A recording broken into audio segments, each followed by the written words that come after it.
গত দুটি দিন অমৃত হরিকথা পরিবেশন করে আপনাদের হৃদয়কে অমৃত দানে সিঞ্চনে আনন্দ দান করেছেন। সেই পূর্ববর্তী পাঠক আচার্যের চরণে দণ্ডবাদ প্রণতি জ্ঞাপন পূর্বক সমাগত সাধুজন, ভক্তজন, সুদীজন, মান্যজন, শ্রদ্ধাশীলা ধর্মশীলা দেবীমূর্তি মাতৃগণ, সকল ভক্তচরণে সশ্রদ্ধ দণ্ডবত প্রণতি। আরাধ্য ভগবান ব্রজেশ তনয় তদ্ধাম শ্রীবৃন্দাবনম রম্য কাচিত উপাসনা ব্রজবধূ বর্গেণ যা কল্পিতা। শাস্ত্রং ভাগবতং প্রমাণং অমলং প্রেম পুমার্থ মহান শ্রীকৃষ্ণ চৈতন্য মতমিদং তত্রাদর না পর।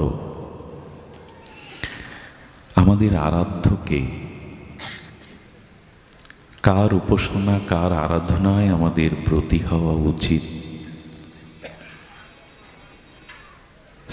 শ্রীকৃষ্ণ চৈতন্য মহাপ্রভু, যিনি প্রেম ও পরতত্ত্ব সীমা, যিনি রাসবিলাসের চরম পরিণতি, যিনি রায়কান মিলিত তনু, তিনি বলছেন আমাদের আরাধ্য ভগবান ব্রজেশ তনয়। মথুরানাথ দ্বারকানাথ না, ধ্যান দিন, ব্রজেশ তনয়। কেন মথুরানাথ দ্বারকানাথ তিনিও তো অভিন্ন কৃষ্ণ? বললেন না, মথুরা দ্বারকার কৃষ্ণ নয়। আমাদের উপাস্য তত্ত্ব হল ব্রজেন্দ্র নন্দন। আমাদের উপাস্য তত্ত্ব হল রাধাসহ আমাদের ব্রজেন্দ্র নন্দনের যুগল উপাসনা। আর আমাদের ধাম কোথায়? আমাদের মনন চিন্তন লীলা ধ্যান কোথায়? ধ্যান কোথায়? বলুন, শ্রীধাম বৃন্দাবনম। বৃন্দাবনের অপ্রাকৃত নবীন মদন কাম বীজ কাম গায়ত্রীতে যার উপাসন, ধাম শিরোমণি প্রেমচিন্তামণি শ্রীধাম মধুময় আনন্দময় চিৎ বৃন্দাবনী হল আমাদের যুগল উপাসনার ক্ষেত্র। খুব ধ্যান দিতে হবে। আবেগে ছোটাছুটি করে আমাদের উপাসনা তত্ত্বকে যেন আমরা ভুলে না যাই। গুরুদেব আমাকে কি উপদেশ দিয়েছেন তার বাইরে যেন না যায়। গুরুদেব কি উপদেশ দিয়েছেন? শ্রীধাম বৃন্দাবন যুগল ভজন ধন মোহে করালো উপদেশ। সারা জীবন গাইছেন এই পথ, এই পথে যাচ্ছেন তো?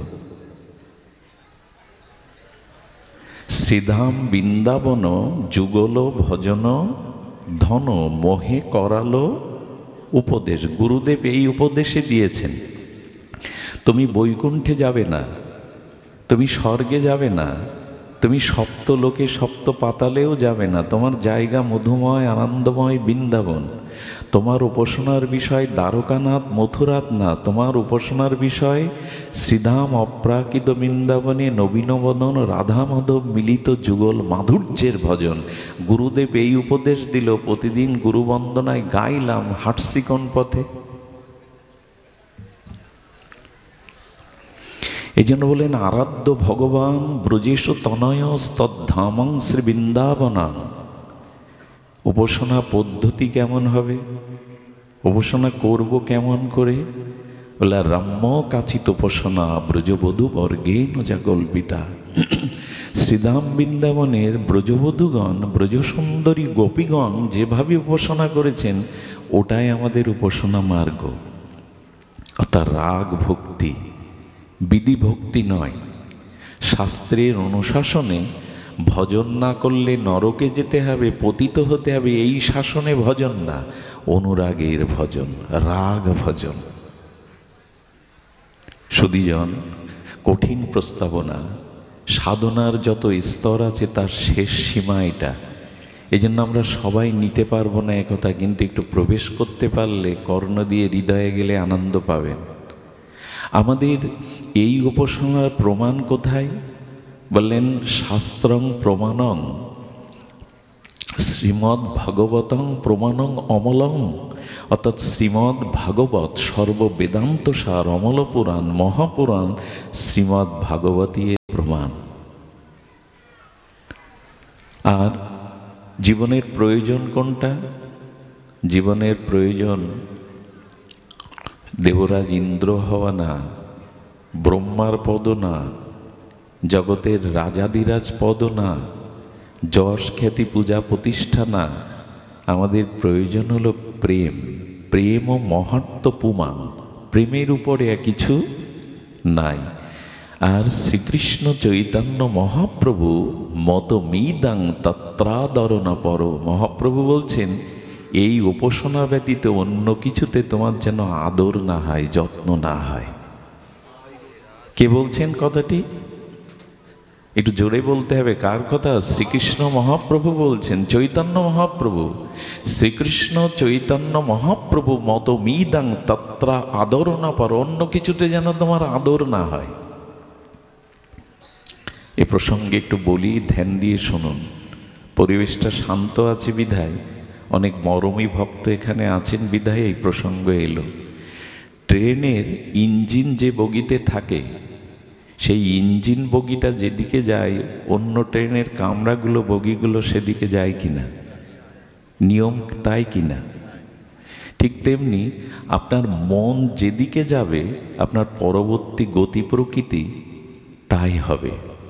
এখন আপনার মন কোন উপাসনার দিকে যাচ্ছে, সেই দিকেই আপনার গতি প্রকৃতি যাবে। দেখুন, শরীরটা এখানে থাকা নয়, মনটা এখানে থাকা। শরীর যেখানে ওখানে আপনি নেই, মন যেখানে আপনি সেখানে। আবার বলি, শরীর এখানে কিন্তু আপনার মন এখানে নাই, আপনি এখানে নাই। এখানে আপনার কোনো গতি প্রকৃতি হবে না। যেখানে মন আপনি সেখানেই আছেন। দুই বন্ধু ছোটবেলা একই সাথে বেড়ে উঠেছে, গলাগলি, মত বিনিময়। একজন ভজন পথে আর একজন ভগবত বিমুখতার পথে মদ নারী নিয়েই পড়ে থাকে। কত বছর পর দুই ছেলেবেলার বন্ধুর সকাল দেখা। এখন যার যে আসক্তি সেখানেই তো টানবে। হরি হরি করে রাধা রাধা করে জীবন কাটালি নিরামিষকে, চল আজ একটু মদ খেয়ে ফুর্তি করি। ও বলছে না, তুই চল আমার সাথে একটু ভাগবতে। যে যার যেখানে টান আসক্তি, বগি যেখানে সেখানে তো পেছনটা যাবে, টেনে নিয়ে যাবে। তো দুজন দুজনার পথে চলে গেল, যার যে জায়গা। মদ যে খাচ্ছে, বাইজি নাচছে, কিন্তু মন ওখানে নাই। সারা জীবন পাপ করলাম, সারা জীবন ভোগের পথে গেলাম। একই সাথে বেড়ে উঠেছি, বাল্যবন্ধু সে এখন ভগবত শ্রবণ করছে সাধুদের মাঝে, ওর মন ওইখানে পড়ে আছে। আর যে কীর্তনে গেছে, হঠাৎ মনে হলো সারা জীবন তো ভগবতেই কাটালাম, একদিন একটু জাগতিক আনন্দ নিলে ক্ষতি কি হতো? কে কোথায় আছে?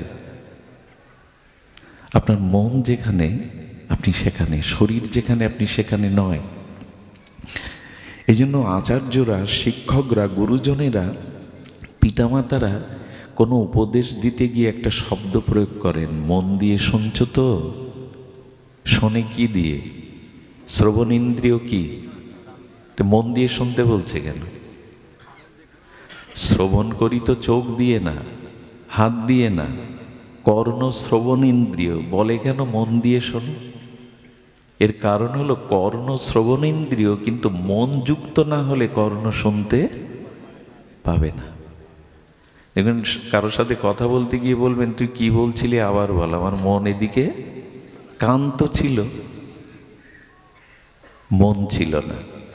এখন আপনার মন যে উপাসনার দিকে আপনার গতি প্রকৃতি সেদিকেই যাবে। সুধীজন, আমরা খুব বড় বেশি বিচার করি যে প্রকৃত সতীসাধ্যী কুলরমণীর একজনই পতি হয়, ওই জায়গায় আর কাউকে সে বসায় না, বসলে তার সতীত্বের হানি হয়। স্বপ্নেও পরপুরুষের কল্পনা সে করে না, জন্য এই জন্য তিনি মহাসতী। তা আমরাও কজনের চিন্তা মনে করব? সকালে একজনের, দুপুরে একজনের, রাতে একজনের। আমাদের দুর্দশা কেমন জানেন? একটু বলতে হয়, আমি গতকাল মনে হয় প্রসঙ্গে একটু বলেছিলাম, একজনের বউ হারিয়ে গেছে 3 দিন, পাচ্ছে না। তখন সে গোবিন্দ মন্দিরে গিয়ে বলছে, আমার বউটাকে খুঁজে দাও, তোমার হাতের উপর বাঁশি গড়িয়ে দেব। তো পূজারী বলছেন, কৃষ্ণের বউ কখনো হারায়নি, বউ হারিয়েছিল রামের। 14 বছর বনবাসে সীতা হারিয়েছিল রাম। কৃষ্ণের কাছে বউ খুঁজতে চাচ্ছ কেন? ও তো বউ হারায়নি, ও জানবে কি করে? পাশে রাম মন্দির আছে, চলে দাও। রঘুপতি রামচন্দ্রের কাছে গিয়ে বলছেন, আপনার স্ত্রী হারিয়েছিল, আপনি আমার স্ত্রীকে সন্ধান খুঁজে দিন, আমি আপনার হাতে তীর্ধনুক বানিয়ে দেব রূপ দিয়ে। আমাদের দশা যেটা সেটাই বলছি। পূজারী বলছেন, রঘুপতি রামচন্দ্রের স্ত্রী হারিয়ে গিয়েছিল, কিন্তু খুঁজে রাম পায়নি, পেয়েছিল হনুমান। পাশে হনুমানের মন্দির, ওখানে যাও। আমাদের দুর্দশা এই, শ্রীকৃষ্ণের চরণে ভজন করতে করতে পুত্র চাই, টাকা চাই, ধন চাই, সম্পদ চাই। আবার মা দুর্গার কাছে গেলাম, মা দুর্গার কাছে ফল না হলে আউড়ি বাড়ি গেলাম, এরপরে দরগায়ও যাব। এক সতী নারীর মন এক পতিতে না থাকলে সে অসতী হয়, আর আমার মন 10 জনকে দিলে আমি কি হব? এইগুলো এখন বোঝানো যাচ্ছে না। যে পাত্রে যাচ্ছে সেই রং ধারণ করছে মানুষ। নিজের সুখ সুবিধা, নিজের বৃত্তি প্রবৃত্তি অনুযায়ী সে সেখানেই গিয়ে সেই রং ধারণ করছে। এটা মহাপ্রভুর মত না। শুনলে অবাক হবেন, কথাটি পরে বলবো মনে করেছিলাম, কিন্তু আগেই বলছি। উদ্ধবকে ভগবান ব্রজে পাঠাচ্ছেন। কাকে? ইনি বৃহস্পতির শিষ্য। জগতে তার মতো জ্ঞানী দ্বিতীয় নাই, ভগবানের অত্যন্ত প্রিয়। তিনি বড় মন্ত্রীপ্রবর, বৃহস্পতির সাক্ষাৎ শিষ্য, জ্ঞানী মধ্যে অগ্রগণ্য, ভগবানের সখা। দূর থেকে কৃষ্ণ এবং উদ্ধবকে এক জায়গায় বসে থাকতে দেখলে অনেকেই উদ্ধবকে কৃষ্ণ ভেবে ভুল করত, একই রকম দেখতে। সেই উদ্ধবকে যখন ব্রজে পাঠাচ্ছেন গোবিন্দ, ধ্যান দিচ্ছেন তো? ঘুমাচ্ছেন না তো? একটা ঘুম পাড়ানি কথা শুরু করেছি আমি, খুব কঠিন একটা প্রস্তাবনা, ঘুমায়েন না, শুনুন তো। কি হয়েছে? উদ্ধবকে গোবিন্দ বলছেন, তুমি আমার প্রসাদী পোশাক পরে যাচ্ছ, আমার প্রসাদী মালা, আমার গায়ের অঙ্গগন্ধ তোমার এই প্রসাদী বস্তুর মধ্যে। তবে হ্যাঁ, তুমি গিয়ে গোপীদের সামনে বলবে শ্রীকৃষ্ণ উবাচ। আমি বলছি উদ্ধব, তুমি বলছো, এ কথা বললে ওরা তোমার দিকে তাকাবে না, শুনবেই না। যখন বলবেন কৃষ্ণ বলেছেন, তখনই তোমার দিকে তারা চাইবে। বুঝতে পারছেন বিষয়টা? তুমি গিয়ে বলবে না আমি দুটি কথা বলতে এসেছি, তোমাকে ওরা চিনতেও পারবে না, দৃষ্টিও দেবে না, ও কথা ওদের কানে কখনো। যদি বলো কৃষ্ণ বলেছেন, ব্রজনাথ বলেছেন, তখনই ওরা তাকাবে। তার মানে কৃষ্ণ কথা ছাড়া ওদের কানে অন্য কথা যায় না। আচ্ছা, ব্রজগোপিকারা, রাধারানী বিরহিণী, মাথুর বিরহে মাঝে মাঝে স্থূল পদ্ম আছে। পদ্ম 2 প্রকারের, স্থূল পদ্ম আছে। স্থূল পদ্ম দেখে গোবিন্দের বদন মনে করে জড়িয়ে ধরতেন, প্রাণনাথ তুমি কোথায় ছিলে? তমালকে দেখে কৃষ্ণের অবয়ব মনে করে জড়িয়ে ধরত, এই আমার প্রাণনাথ। মাঝে মাঝে বিরহ কাতরা রাধারানী বলছেন, ললিতা, বিশাখা, আমি কৃষ্ণ পেয়েছি। বলে কোথায় পেয়েছিস? নখের মধ্যে। বলছে এই দেখ কৃষ্ণ আমার এই নখের মধ্যে এসে প্রকাশিত, যে বুকে জড়িয়ে ধরতেন। তার মানে ভ্রমরকে দেখে জড়িয়ে, তুমি তো সখা তার। সব বস্তুতেই যার কৃষ্ণ দর্শন, তো উদ্ধব সামনে গেলে কৃষ্ণ ভেবে জড়িয়ে ধরবে না? কথাটা খুব মার্মিক কথা যদি ভেতরে যায়। উদ্ধব যিনি স্থূল পদ্ম দেখে গোবিন্দের বদন মনে করছেন, তমাল দেখে কৃষ্ণ মনে করে জড়িয়ে ধরছেন, ভ্রমর দেখে তার সখা মনে করছেন, তিনি উদ্ধবকে কৃষ্ণের মতোই তো অবয়ব, তাকে দেখে কৃষ্ণ ভেবে জড়িয়ে ধরবে না? এই ভুল ওদের হয় না। ওদের নিষ্ঠা শুধু কৃষ্ণতেই। এই জন্য আমাদের নিষ্ঠাটা এক নিষ্ঠা নয়। মহাপ্রভু বলছে তত্রা আদর না পর, অন্য কিছুতে যেন আদর না হয়, অন্য কিছুতে তোমার যেন আদর না হয়। যদি হয় তাহলে পরিণতি কি হয়? গীতা বাক্যে শুনুন, খুব সিদ্ধান্তের কথা। এগুলি আমাদের ভজন জগতে জানা দরকার। যদি অন্যদিকে মন যায় তো ভগবান শ্রীকৃষ্ণ গীতাতে নবম অধ্যায়ে, যেটা রাজগুহ্য যোগ, একেবারে খুব গোপনীয়, শ্রেষ্ঠ, রাজ মানে শ্রেষ্ঠ, গুহ্য মানে গোপনীয়, শ্রেষ্ঠ গোপনীয় তত্ত্ব বলছেন ভগবান, রাজগুহ্য যোগ। সেখানে কি বলছেন? শ্লোকটি বড় প্রিয়। জানতি দেবব্রতা দেবান। এই দেখুন, ভগবানের মুখ থেকেই শুনুন, আমি না। গীতাকার সাক্ষাৎ অখণ্ড পরতত্ত্ব ভগবান বলছেন, জানতি দেবব্রতা দেবান পিতৃন জানতি পিতব্রতা। শ্লোকটা আজকে বাড়ি গিয়ে একবার খুলে দেখতে পারেন, আগামীকালও একটু দেখতে পারেন। গীতা নবম অধ্যায়ে 25 সংখ্যক শ্লোক, রাজগুহ্য যোগে। আর কি বলছেন? ভূতানি জানতি ভূতের যা জানতি মদ জাজি ন ওপিমাম। শ্লোকটি খুব স্মরণযোগ্য। ভগবান বলছে, দেখো ওই যে রেলের ইঞ্জিন যেদিকে গেল, বগি সেই দিকে গেল। তুমি যদি দেবতাদের পূজা করো, তুমি যদি দেবতাদের, আর মা ঘুমাচ্ছেন, মা ঘুমিয়েও না, সামনে ওই পেছনের মা, ঘুমায়ও না। আমার কেন জানি চোখগুলো ওদিকে চলে যায়, দুষ্ট চোখ তো, ভালো দেখি না। ঘুমালে এত কষ্ট হয়। আমি 30 বছর 2 ঘন্টাও ঘুমাইনি প্রতিদিন। আপনি ঘুমাবেন কেন?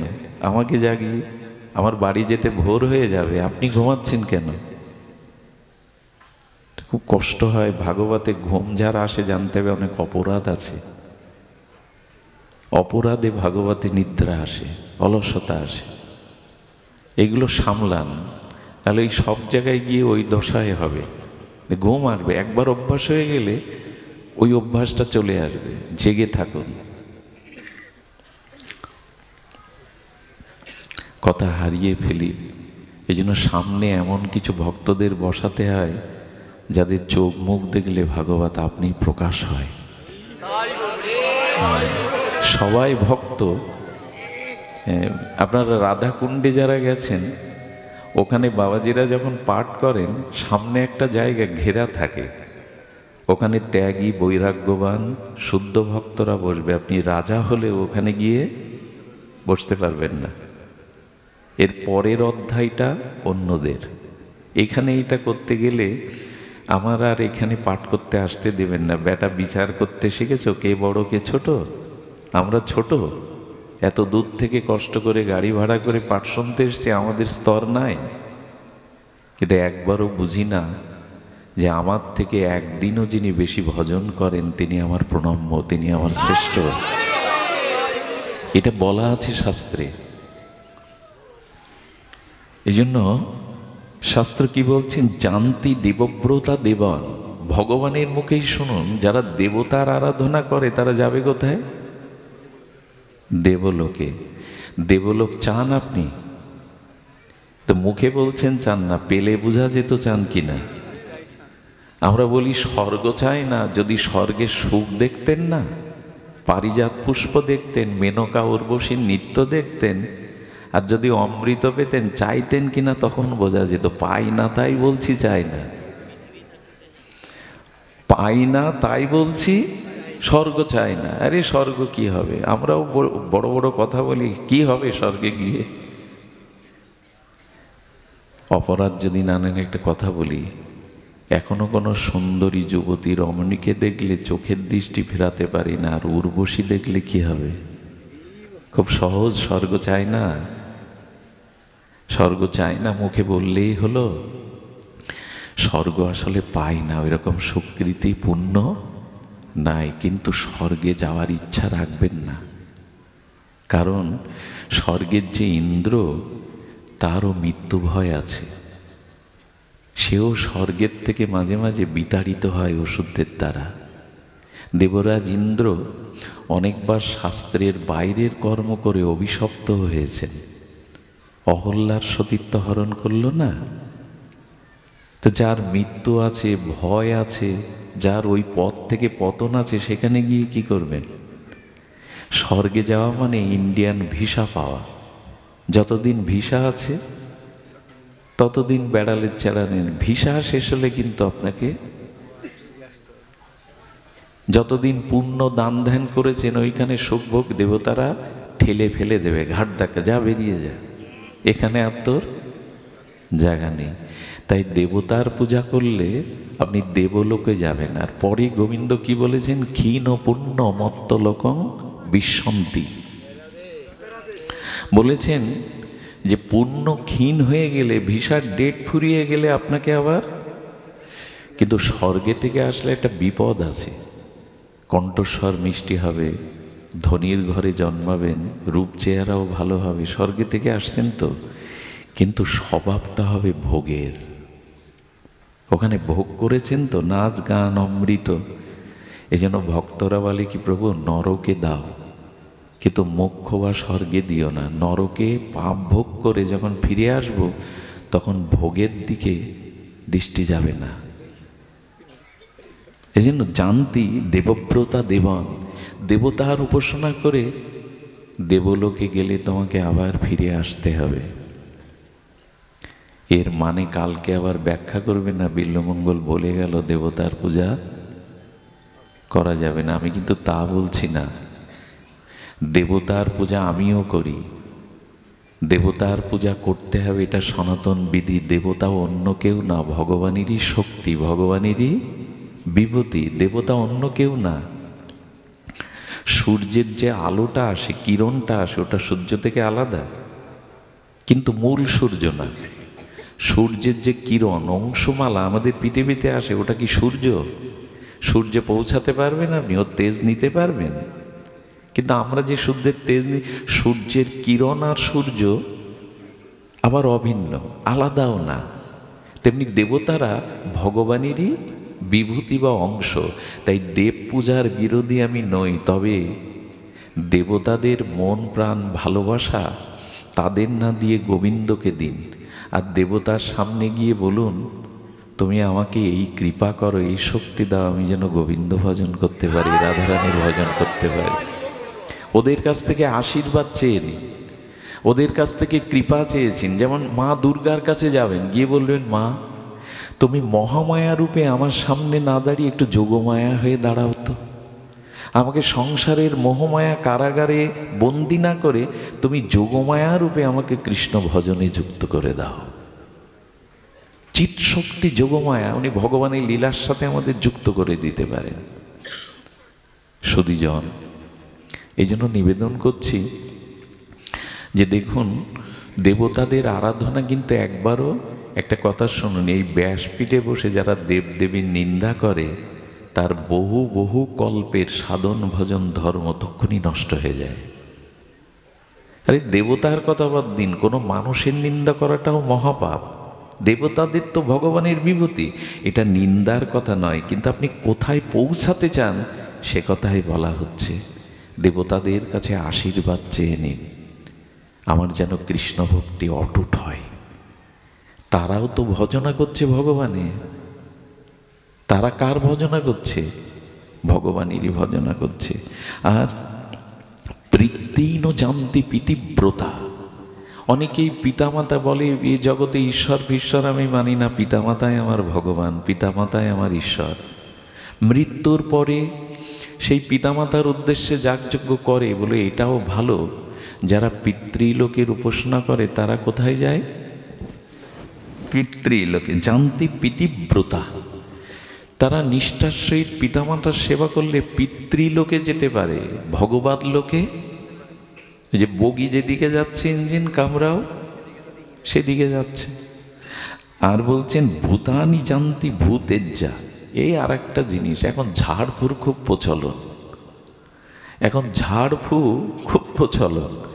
শ্মশানে মশানে থেকে এই বিদ্যা শিখে ঝাড়ফু বান এইগুলো খুব প্রচলন। একটা জিনিস বলি, আচ্ছা কাঁঠাল ভাঙতে গিয়ে যদি সরিষার তেল মেখে ভাঙেন আটা খুব জড়ায় কি? যারা ভগবত ভজন করে তাদের উপরে এই জিনিসগুলো প্রয়োগ করা যায় না, এগুলো প্রয়োগ হয় না, এগুলো প্রয়োগ হয় না। এগুলো রাশি আছে, এক এক রাশিতে এইগুলো খাটে। ঝাড়ফু মিথ্যা না, এগুলো প্রয়োগ আছে, বান মারা, এগুলো কাজ লাগে। কাদের উপর লাগে? যাদের ভগবত ভক্তি অটুট নয়। আরে ধ্রুবের মা জিজ্ঞাসা করছে, দেবর্ষিপাদ 5 বছরের বালক আমার, ধ্রুব যে বনে গেল, কত বাঘ ভাল্লুক আছে, হিংস্র জীবজন্তু আছে, ও বেঁচে আছে তো? 5 বছরের বালক গভীর জঙ্গলে সাপাত সংকুল হিংস্র জীবজন্তু আছে। বললো মা, তোমার ধ্রুবকে রক্ষা করার জন্য শিব ত্রিশূল নিয়ে মা দুর্গা দশপ্রহরিণী হয়ে অপেক্ষা করছে। কারণ যারা গোবিন্দ ভজন করে দেবতারাও তাদের রক্ষার জন্য প্রস্তুত হয়ে যায়, সেখানে রক্ষা করে তাদের। যে সব রাশির মানুষকে বান মেরে ঝাড়পু দিয়ে আপনি কাবু করতে পারবেন না, এইসব ওখানে খাটে না। ঢাল থাকলে তলোয়ার চালালে ও দিয়ে প্রতিবন্ধকতা সৃষ্টি করা যায়। হরির নাম কেমন শক্তি জানেন? ও তো মন্ত্র। ওরা কি ঝাড়ে? ওরা যারা মন্ত্র বান মারে তো বানের দ্বারা, মন্ত্রের দ্বারাই তো মারে। আর হরি নাম কি? ওটা মন্ত্র, আর এটা কার শক্তি বেশি? এর ওপর ভরসা করছেন না কেন? আরে বৃন্দাবনে এক শিষ্য গেছে, গুরুদেব বললেন তাড়াতাড়ি আয়। বাবা অনেকেই দেখতে পাচ্ছেন, আপনি বসুন, তাড়াতাড়ি আয়। শিষ্যকে দ্রুত দেখে গুরুদেব বললেন, এই জপের মালা নিয়ে ওই গাছতলায় বসে জপ কর, যতক্ষণ আমি নাম বিশ্রাম দেওয়ার আদেশ না দেব নাম বিশ্রাম দিবি না, যা জপ কর, নিরন্তর জপ কর। করতে করতে সন্ধ্যা হয়ে যাচ্ছে, ক্ষুধা লেগেছে, গুরুদেব তো বলে না বিশ্রাম দিতে। হঠাৎ দেখছে ঘূর্ণায়মান ঝড়ের মতো একটা ঝড়, মাঝখানে কালো বিকট একটি মূর্তি। বলেন কে আপনি? বলে আমি সাক্ষাৎ মৃত্যুজন, তোমার আয়ু ফুরিয়েছে, নিতে এসছি। তা নিতে এসছি তা ভেবে ঘুরছো কেন? বলে যতক্ষণ নাম না বন্ধ করছো ততক্ষণ আমি তোমার ভেতরে প্রবেশ করতে পারছি না, আমি তোমার মধ্যে প্রবেশ করতে পারছি না। এই মন্ত্রের এমন ক্ষমতা, এখানে জমও দাঁড়িয়ে যায়, অপেক্ষা করতে থাকে। উনি বললেন গুরুদেব বলেছেন, তিনি নির্দেশ না দিলে নাম বিশ্রাম আপনাকে অপেক্ষা করতে হবে। অনেক পরে চলে গেল, গুরুদেবের চরণে এসে পড়লে বলল, যা এই যে আয়ুটা পেলি, আজ তোর আয়ু শেষ ছিল, এই আয়ুটা ভজনে কাজে লাগা, যা নামে কাজে লাগা। এই মহামন্ত্র যাদের কাছে, অন্য মন্ত্র কি বান মারবে আপনাকে? সুধীজন এই জন্য বললেন, এই ভূত প্রেত ওঝা এই করতে করতেই আমাদের জীবন গেল, মহামন্ত্র নেওয়া হলো না। আর এই সব যারা জানেন, অনুরোধ করছি তারা অন্যের ক্ষতির জন্য এগুলো প্রয়োগ করবেন না, এর পরিণাম ভালো না। যারা এইগুলো জানেন, বা আপনার কারো প্রতি যদি কোনো রাগ দেশ থাকে, এগুলো প্রয়োগ করবেন না। কি বলছেন ভগবান শুনুন, বললেন ভূতানি জানতি ভূতের যা, যদি ভূত প্রেত নিয়ে গবেষণা করো তুমিও ভূত লোকে যাবে, ভূত প্রেতের লোকে যাবে, নরকে যাবে। আর যাদের করছো, যাদের সাথে নিয়েছো, তারাও তোমার সাথে ওখানে যাবে। খবরদার এইসব প্রয়োগ করতে যা, মানুষের যাতে হিত হয় তাই করুন। অন্যের ক্ষতি করে আজ পর্যন্ত কারো মঙ্গল হয়েছে, একটা দৃষ্টান্ত দিতে পারলে আমি এই আসন থেকে নেমে যাব। অপরের মঙ্গলই নিজ মঙ্গলের প্রসূতি। অপরের মঙ্গল চিন্তায় আপনার মঙ্গল বয়ে আনবে। অপরের অমঙ্গল চিন্তা করে আজ পর্যন্ত কারো মঙ্গল হয়নি, এ কথাটা আমরা কবে বুঝব? আপনি অপরের কল্যাণ না করলে আপনার কল্যাণ শুরুই হবে না। অপরের মঙ্গল চিন্তায় নিজ মঙ্গলের প্রসূতি, প্রসূতি মানে সৃষ্টি হবে মঙ্গল তখনই। জানতি মদ জানো অপিমাম, এইবার ভগবান বলছেন যে আমাকে ভজন করে সে আমাকেই পায়, তাকে আর কোথাও যেতে হয় না। যে আমাকে ভজন করে সে আমাকে পায়। আচ্ছা, এই কথা তো গীতায় বলা আছে, ব্রহ্ম ভুবনালোকা পুনরাবর্তিনা সহার্জুন মামপেট্য তু কন্তেও পুনর্জন্ম ন বিদ্যতে। ভগবান বলছেন যারা আমার উপাসনা করে তাদের আর পুনর্জন্ম নিতে হয় না। ব্রহ্মালোকে গেলেও ফিরে আসতে হবে, দেবলোকে গেলেও ফিরে আসতে হবে, পিতৃলোকে গেলেও ফিরে আসতে হবে। যে আমার চরণ আশ্রয় করে তাকে আর পুনঃ পুনঃ। এই জন্য জগৎগুরু শঙ্করাচার্য তিনি বিবেক চূড়ামণিতে বলেছেন, পুনরূপী জননম পুনরূপী মরণম পুনরূপী জননী জঠরে শয়নম ইহ সংসারে খলু দুস্তরে কৃপাহি পারে মোরারে ভজ গোবিন্দম ভজ গোবিন্দম ভজ গোবিন্দম পুরমতে। এই বারবার মাতৃগর্ভে জন্মানো আর মরা, এই জন্ম মৃত্যু অভিশাপ চক্রে আর আসতে হবে না। ও মূঢ়মতি মন গোবিন্দ ভজন করো, গোবিন্দ ভজন করো। শঙ্করাচার্য নির্বিশেষবাদী আচার্য এই কথা বলেছেন, ভজ গোবিন্দম ভজ গোবিন্দম ভজ গোবিন্দম মূঢ়মতে। সুধীজন, এখানে ভগবান আরও বলেছেন অন্য দেবদেবতার উপাসনা এটা করলে ভগবানের কাছেই যাওয়া যায়। বৃষ্টি হলো আকাশ থেকে, আর নালা দিয়ে খাল বিল দিয়ে জলটার শেষ গতি কোথায়? সমুদ্রে। তুমি যে দেবদেবীকে শ্রদ্ধার সহিত পূজা করো তা আমার কাছে, তাহলে তো মিটে গেল। এই তো সমাধান, দেবদেবীর পূজা তো মিটে গেল, করলে তো ভগবানের কাছে যাচ্ছে। আচ্ছা, এখানে দেখবেন সরস্বতী পূজা লক্ষ্মী পূজা যাই করেন, পুরোহিত ঠাকুররা এসে কি বলে জানি, ওং অপবিত্র হওয়ার জন্য কি মন্ত্র বলে? ওং অপবিত্র পবিত্র বা সর্বাবস্থাং গত অভিবা যৎ সরেত পুণ্ডরিকাক্ষ সবাহ্য অভ্যন্তর। এটাই তো প্রথম সূচি হওয়ার মন্ত্র। পুণ্ডরিকাক্ষ মানে ভগবানের নাম নিল। ভগবানের নাম না নিলে ভেতরে বাইরে পবিত্র। এসছে দেবতার পূজা করতে, পবিত্র হওয়ার জন্য কার নাম নিচ্ছে? পুণ্ডরিকাক্ষ। আসমান করতে কি কি বলে? কার নাম নিচ্ছে? নম সরস্বতী, নম বিষ্ণু, এই নম সরস্বতী, নম লক্ষ্মী, এগুলো বলে তো। আর মন যখন পূজায় বসে কি বলে জানেন?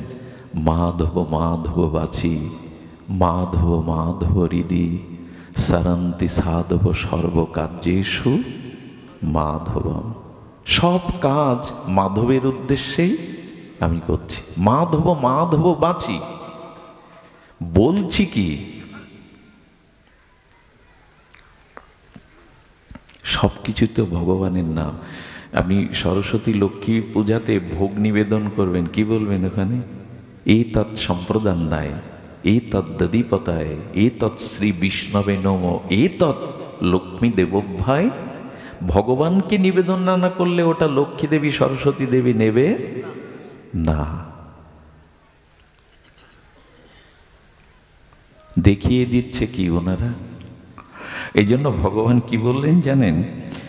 যে অন্য দেব ভক্তা যজন্তে শ্রদ্ধান্বিতা তে হপি মা বিবকন্তেও যজন্ত বিধিপূর্বকম অপূর্বকম। এখানে বলছেন দেবদেবীর পূজাও আমার আরাধনা, কিন্তু সেটা বিধিপূর্বক নয়, অবিধিপূর্বক। আচ্ছা, দেবদেবীর উপাসনা করলে উপাসনা ভগবানের কাছে পৌঁছায়, কিন্তু উপাসক ভগবানের কাছে পৌঁছাতে এ খুব গূঢ় কথা। এগুলো রাধাকুণ্ডেই এই আলোচনাগুলো হয়। বিশেষত আমরা সাধারণ নিতে পারি না, ক্ষেত্র আছে তো সবখানে সব কিছু। কষ্ট পাবেন না। কি বলছেন? অবিধিপূর্বক বলছেন গোবিন্দ, স্বয়ং গীতাকার ভগবান। কেন বলছেন? উপাসনাটা ভগবানের কাছে পৌঁছালো। ওই লক্ষ্মী দেবীর পূজাও তো, সরস্বতীর পূজাও, কার্তিক পূজাও, মনসা পূজাও তো ওই নাম নিতে হচ্ছে, ভগবানকে নিবেদন করছে, ওটা ভগবানের কাছে পৌঁছাচ্ছে। কিন্তু যিনি পূজা করছেন তিনি ভগবানের কাছে যেতে পারবেন না। পূজা আরাধনা পৌঁছাচ্ছে। যেমন বৃষ্টি মেঘমালা থেকে পড়লো হিমালয়ে, হিমালয়ে গড়িয়ে গড়িয়ে জলগুলো সমুদ্রে যাবে। হিমালয়ে যাবে তো সমুদ্রে। বোঝা গেল কথাটি? বৃষ্টির জল হিমালয় থেকে গড়িয়ে নদ নদী দিয়ে সাগরে গেল, আপনার উপাসনাটা গেল ভগবানের চরণে, কিন্তু আপনি এই জন্য বলছেন অবিধি পূর্বকম। আরেকটা কথা বলা যায়, এটা খুব সুন্দর দৃষ্টান্ত মনে এলো। অলসতা আসছে না তো আপনাদের? আমি তো শেষ রাত্রের যাত্রী, আসি রাত্র দ্বীপ্রহরে। আপনারা মেনে নেন, এই জন্য আমার ভাগ্য ভালো।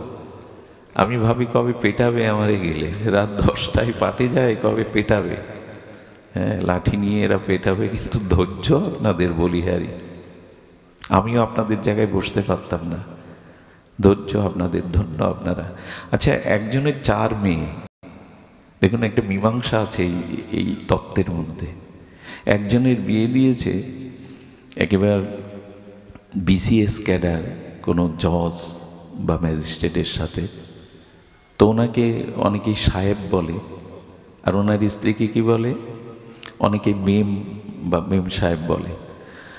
আর একটা মেয়ে, মেজো মেয়ের বিয়ে দিয়েছে, সে মেজো মেয়ে 3য় শ্রেণীর কর্মচারীর সাথে বিয়ে হয়েছে। ভাগ্য যার যেমন, বিধিলিপি যেভাবে লিখেছে, তো ওকে বাবু বলে। নায়েবকে অনেক সময় বাবু বলে, 3য় শ্রেণীর কর্মচারীকে বাবু বলে, আর বাবু আনি বলে ওনার স্ত্রীকে। সেজো জামাই বিয়ে দিয়েছে, বেটা মদ খেতে খেতে ভিখারি হয়ে গেছে, এখন ভিক্ষা করে। ওনার স্ত্রীকে কি বলবে? একটু বলুন, কি বলবে? ভিখারিনী। 4 বোন কিন্তু এক বাবার। আর একজনের বিয়ে হয়েছে মহাপুরুষের সাথে, শ্রী গুরুদেবের সাথে, তার স্ত্রীকে কি বলবেন? গুরু মা। ভিখারিনী যে, সে বাবাকে এসে বলছেন, একই বাবার মায়ের আমরা 4 মেয়ে 4 বোন, বাবা এরকম অবিচার কেন? বাবা এরকম অবিচার কেন? ওকে মেম বলে ডাকছে, বাবুয়ানি বলে ডাকছে, একজনকে গুরু মাতা বলছে, আর আমাকে ভিখারিনী। তোমারই ঔরসেই তোমার জন্ম, আমিও তো তোমার মেয়ে। বলেন, মা ভাগ্য ফলে যেখানেই যেমন পড়েছিস, তোর পরিচয় তো তাই হবে। তো আমরা যার আরাধনা করছি যেভাবে, আমাদের পরিচয় তো তাই হবে, সেখানে তো তাই হবে। এটা কার দোষ দিবেন? এই জন্য ভগবান বললেন, কোনতেও যজন্তে বিধিপূর্বকম। আসলে বলবার অভিপ্রায় কি জানেন? বলবার অভিপ্রায়, রাধা মাধবের ব্রজ উপাসনা কেন বলছি জানেন? এ কথা বলার একটা হেতু আছে। এইখানে ভজনা করলে আপনার সর্বনাশ হবে। যারা রাধা মাধবের যুগল উপাসনা করছেন, তাদের সর্বনাশ হবে। এই জন্য এখানে কেউ আসতে চায় না সহজে। সর্বনাশ মানে কি জানেন? গোবিন্দ বললেন, আমি সব কেড়ে নেব তোমার কাছ থেকে। আমার ভজন যদি করো, সব কেড়ে নেব, তোমার সব নাশ করে দেব। কেন জানেন? মামেকং শরণাং ব্রজ। তুমি যাতে আমার হও, আর কারো না হও। তুমি যাতে আমার হও, আর কারো না হও। এই জন্য বললেন, মামেকং শরণাং ব্রজ, একমাত্র আমার শরণ নাও। আমি সর্বস্ব কেড়ে নেব। ভগবান এক জায়গায় উদ্ধব প্রশ্ন করেছেন, প্রভু তুমি যাদের কৃপা করো, কোন লক্ষণে বোঝা যাবে তুমি কৃপা করছো? বলেন, আমি তার ধন সম্পদ কেড়ে নেই। সহ্য করতে পারবেন গোবিন্দ উপাসনা? মানুষ ধর্মকর্ম পূজা পার্বণ করবে কি ভিখারি হওয়ার জন্য? ধন দৌলত হবে, মান সম্মান হবে, এই জন্য ধনং দেহি যশং দেহি পুত্রং দেহি। তো বলছেন, কেন ধন কেড়ে নাও, কেন ঐশ্বর্য কেড়ে নাও কেন? কৃষ্ণ ভক্তদের দিকে তাকান, প্রায় সব কাঙাল। আরে বাল্যবন্ধু সুদামা তার স্ত্রীকে 20 বছরেও কাপড় কিনে দিতে পারেনি সুদামা, অথচ বাল্যবন্ধু কৃষ্ণ। পঞ্চ পাণ্ডবদের কাছে ছায়ার মতো ভগবান তাদের গৃহে থেকেছেন, অথচ 12 বছর তাদের বনবাসে কাটাতে হলো, ভিক্ষা করে খেতে হলো। লক্ষ্য করেছেন? বিদুর এত বড় মহাত্মা, তার ঘরে গোবিন্দে গেলে খাওয়ার কিছু নেই, বনের থেকে এক কলার ছড়া কেটে এনে খোসা খাওয়াতে হচ্ছে, খুদ খাওয়াতে হচ্ছে। কেন তোমার এই বিচার? তোমাকে যারা ভালোবাসে তাদের সব কেড়ে নাও কেন? কেড়ে নেই কেন জানো? এই জগৎটা মায়া দিয়ে গড়া, তো ত্রিগুণময়ী মায়া।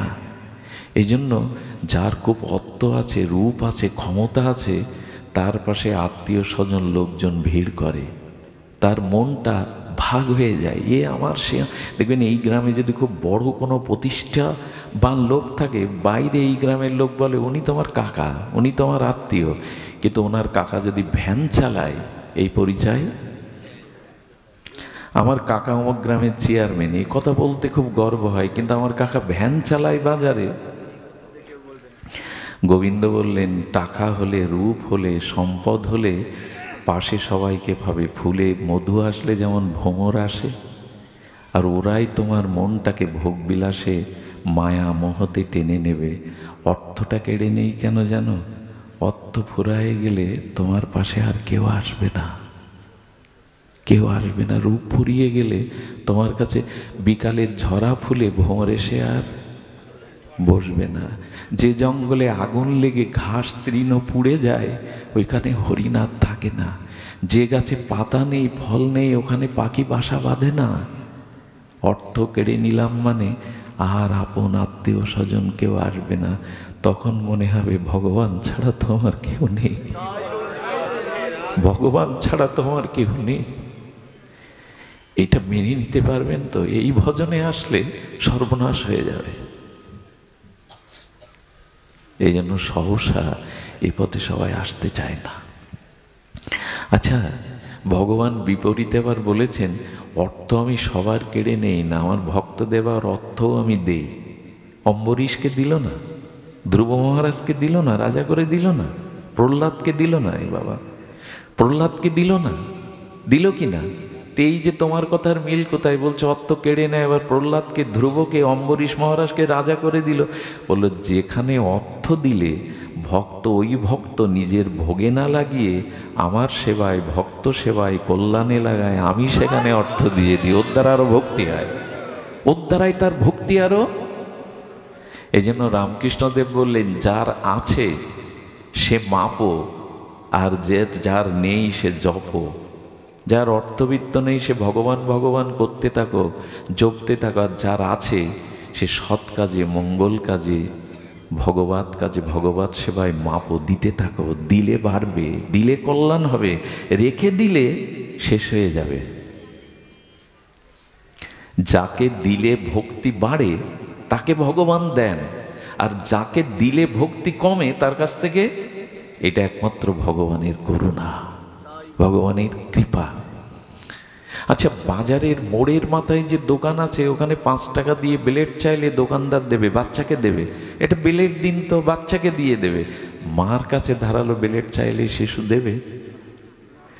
দোকানদার ওর পরিণতির চিন্তা করছে না, কিন্তু মা করে। গোবিন্দ দেখে এর কাছে যশ খ্যাতি সম্পদ দিলে আমাকে ভুলে যাবে, এই জন্য কেড়ে নেয়। আপনি যা চাইছেন ভগবানের কাছে সব দেবে না, যাতে মঙ্গল হয় তাই দেবে। এই জন্য এই উপাসনায় সকলে আসতে চায় না। আরে কাঁদবো নাকি? ভিখারি হব নাকি? কাঙাল হব নাকি? গাওয়ার সময় বলি আমি কাঙাল, হ্যাঁ আমি কাঙাল, গাওয়ার সময় বলি, অথচ কাঙাল হলে তখন সহ্য করতে। গাইছেন কি সুধীজন? এই জন্য এই ভজনের মাধুর্য এটি অপার।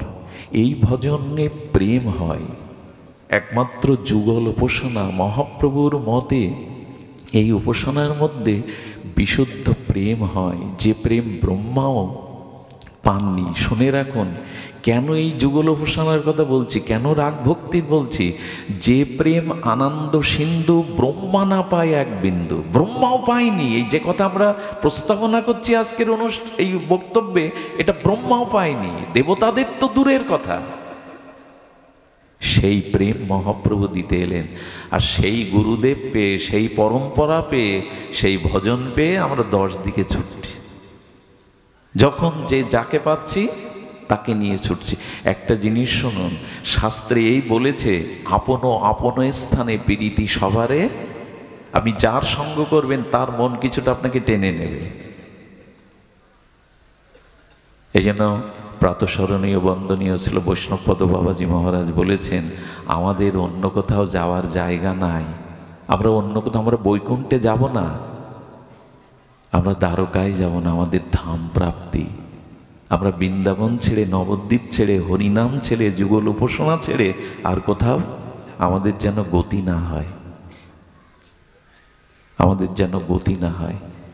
এই জন্য শাস্ত্রে বলেছে, ভজন যদি এগোতে চাও তাহলে প্রথম অবস্থায়, প্রাকৃতিক অবস্থায় স্বজাতীয় ভক্তের সঙ্গ করো, স্বজাতীয় কথা শোনো, তা না হলে কিন্তু বিপদে চলে যাবে।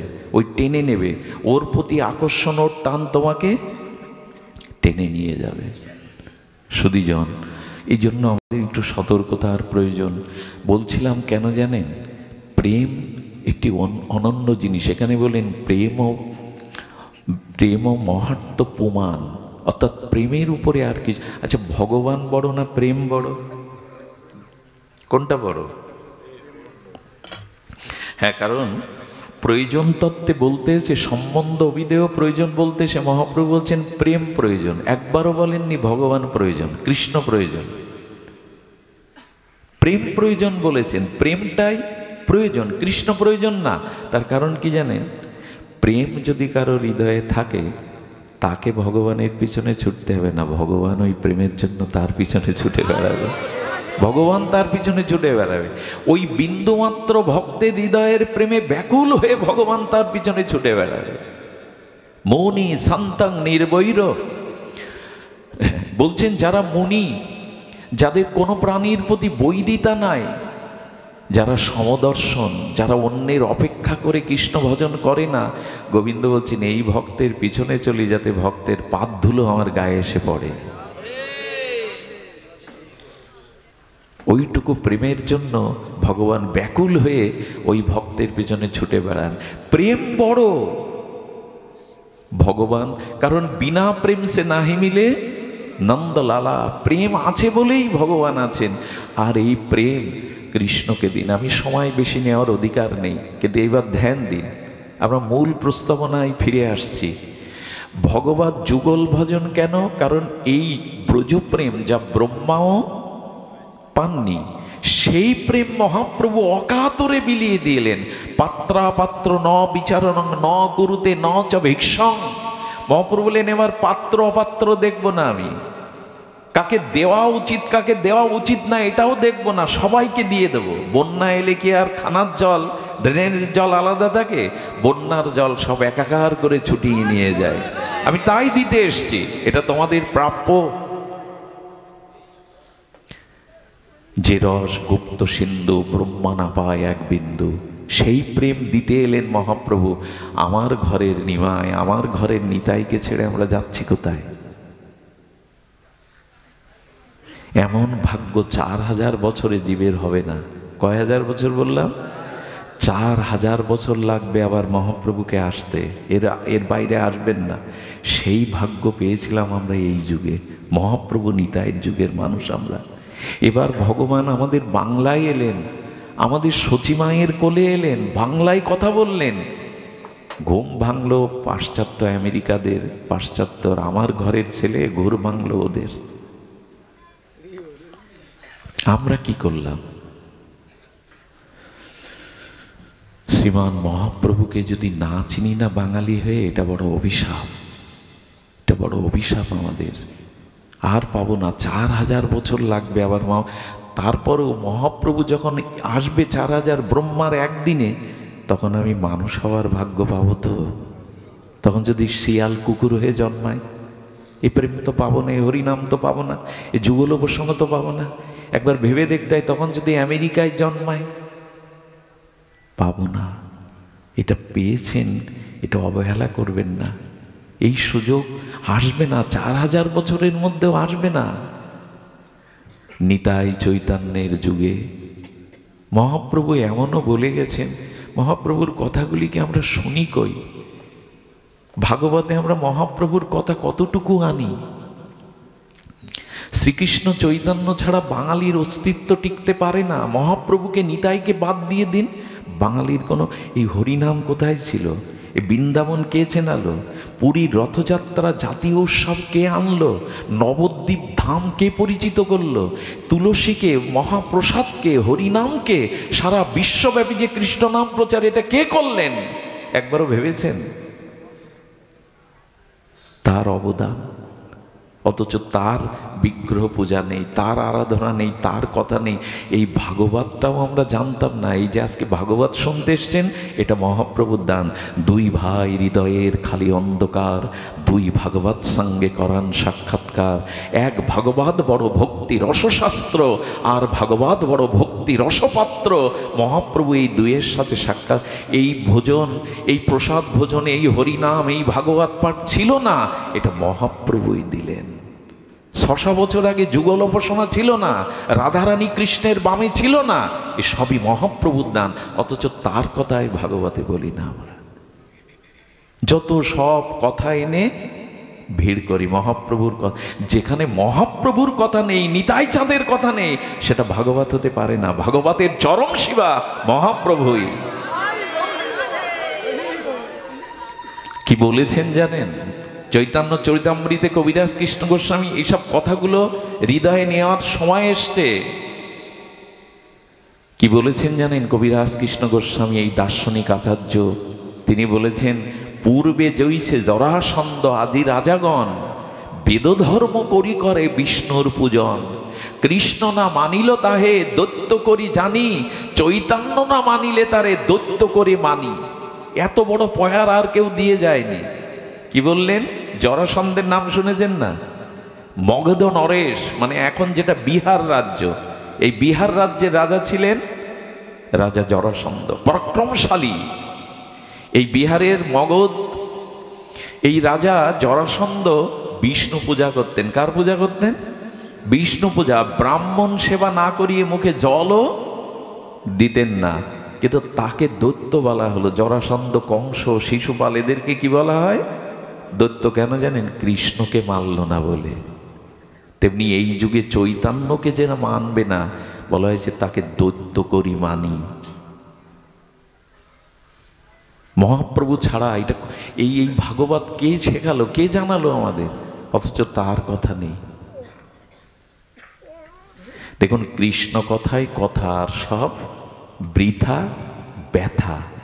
কৃষ্ণ কথায় কথা, আর সব যেখানে ভগবানের কথা হলো না। একটা লক্ষ্য করেছেন, এই ফুলের মালা গাঁথার গেনে এখানে একটা এক্সট্রা ফুল দিয়ে শোভা বাড়ানো হয়েছে কেন? লক্ষ্য করেছেন? ফুলের মালার এখানে একটা বড় ফুল দিয়ে গাঁথা হয়, এটাই মালার শোভা। অনেক কথা হলো, অথচ মহাপ্রভুর কথা, নিতাই চাঁদের কথা, যুগলের কথা হলো না। জানবেন মালা গাঁথা হয়নি, মালা পরিপূর্ণ হয়নি, মালা পরিপূর্ণ হয়নি। কৃষ্ণ কথায় ব্যথা দূর করতে পারে, অন্য কথা ব্যথা দূর করতে পারে না। সুধীবৃন্দ, আমি সময় নেব না, বলছিলাম প্রেম চাইতে গেলে ব্রজপ্রেম, এই নির্মল নিষ্কিঞ্চন কেবলা অহেতুকী, এই প্রেম প্রয়োজন। প্রেমটাই প্রয়োজন, ভগবান না। প্রেম প্রয়োজন, কারণ প্রেমের উপাসনায় প্রেমকে, প্রেম ডেকে আনবে যুগলকে, ভগবানকে। ছোট্ট একটু দৃষ্টান্ত দিয়ে বলি, একটু ধ্যান দিন। এইবার মূল প্রস্তাবনা বলেই আমরা বিশ্রাম করব। সেটি হলো, জগতে প্রেম নাই। অন্যকে ভালোবাসলে প্রেম পাবেন না, একরকম অভিশাপ পাবেন। এই জন্য যুগল উপাসনা কেন বলছি, যে কৃষ্ণ বিনা সুখ দিতে নাহি অন্য জন, থাকিলেও বিদ্যাকোটি উচ্চকুলে জনম। হবে না, তিনি ছাড়া প্রেম পাওয়া যাবে না। সুধীজন, মুরলীধারী শ্যামসুন্দর মদনমোহন লাদিনী অধীশ্বরী প্রেমময়ী শ্রীমতী রাধারানীর এই যে যুগল উপাসনা, এই যুগল উপাসনার মধ্যে প্রেম আছে। এই প্রেমে মনটাকে বসানো দরকার। তার কারণ একটি, কারণ জগতে প্রেম নেই। যে রূপের আকর্ষণে, যে মোহের আকর্ষণে আমরা ছুটে বেড়াচ্ছি, এ জগতে প্রেম নাই। শুনে রাখুন, মৈত্রী দেবীকে, খুব মূল্যবান একটু বিষয়, মৈত্রী দেবীকে মহর্ষি যাজ্ঞবল্ক্য বৃহদারণ্যক উপনিষদে বলছেন। কথাটা যদি হজম করতে পারি আমরা, তো ভালো, কিছুটা পাবো আমরা। আর যদি মেনে না নিতে পারি কিছু পাবো না। যাজ্ঞবল্ক্য মহর্ষি, ব্রহ্মজ্ঞ, বেদজ্ঞ ঋষি মৈত্রী দেবীকে বলছেন, শোনো দেবী, স্বামী স্ত্রীকে ভালোবাসে স্ত্রীর সুখের জন্য না, স্বামীর নিজের সুখের জন্য। খুব ধ্যান দিতে হবে কথাগুলো। স্ত্রী স্বামীকে ভালোবাসে স্বামীর সুখের জন্য না, নিজের সুখের জন্য।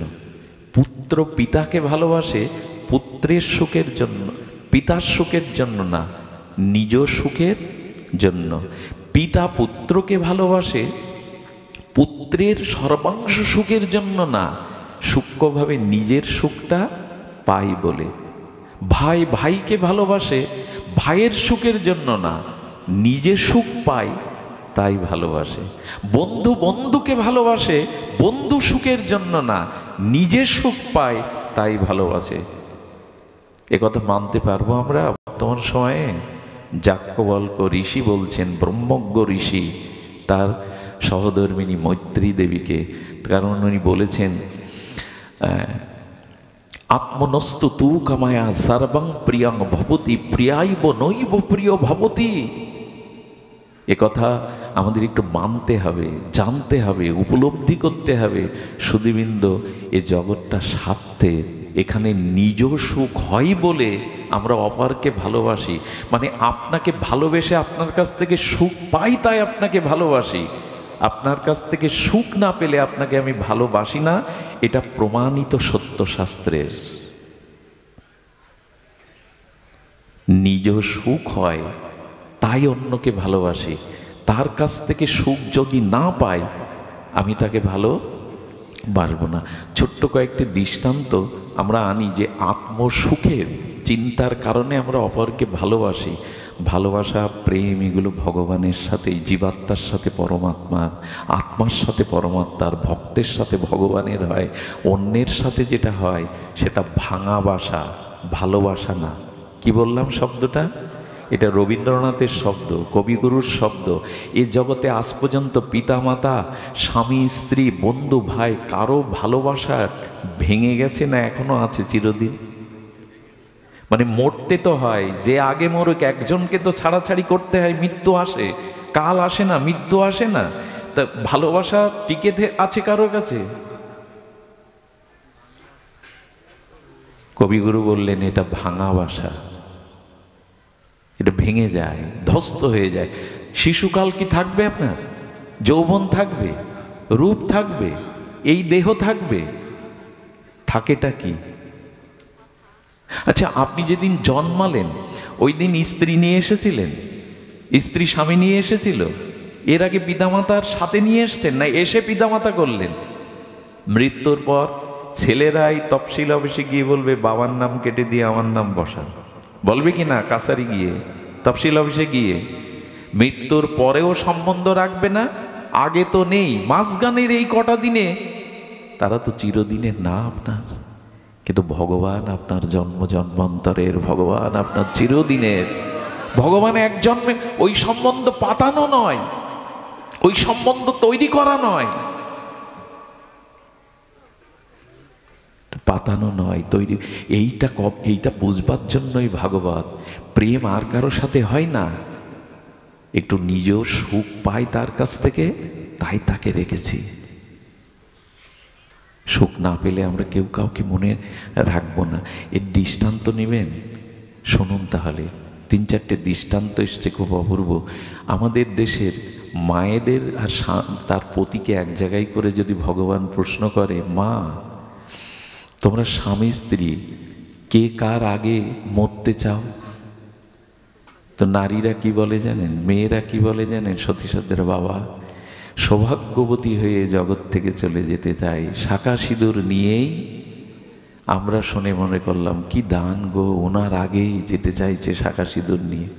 এর মূল রহস্যটা আমরা বুঝি না, ওই কথার মার কাছে ভুলে যাই। এবার স্বামীকে বলবে, বললে না না আমিও ওর আগে যেতে চাই।